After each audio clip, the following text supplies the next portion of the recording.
Sobra 40 ka mga pribadong universidad ug kolehiyo sa Davao Region ang minuso sa pagpatuman og tuition fee increase.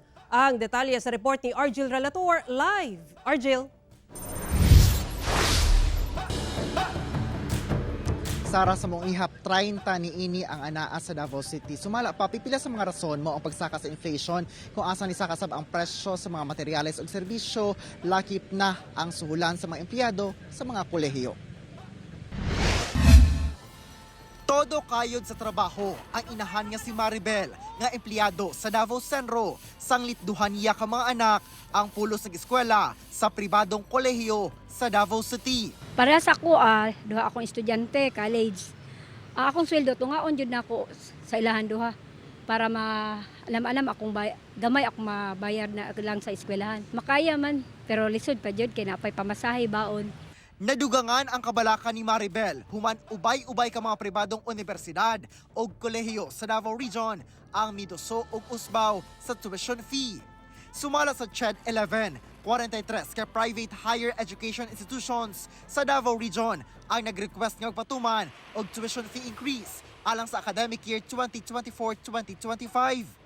30 nga naa sa Davao City, 7 sa Davao del Norte, 5 sa Davao del Sur, ug 1 sa Davao de Oro. Ang justified na fees na pwedeng i-increase is based on the education deflator or yung inflation rate ng mga education services and supplies and materials. Okay? So, ang figure natin last year was 6.3%. So, yun yung ginagamit natin na figure right now. Lakip sa mga rason ang inflation, di nagmahal ang presyo sa materyales ug serbisyo, pag-usbaw sa sweldo sa mga empleyado o pag-upgrade sa school facilities.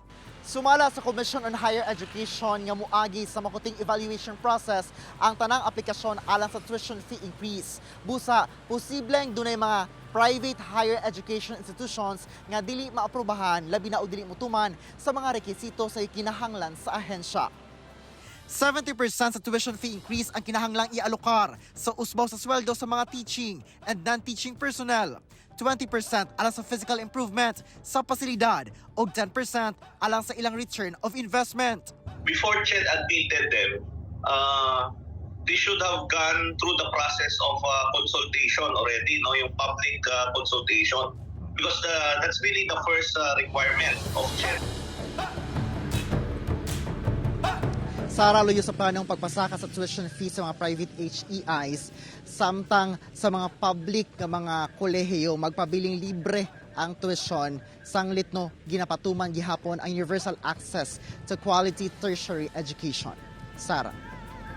Okay, daghang salamat Argel Relator.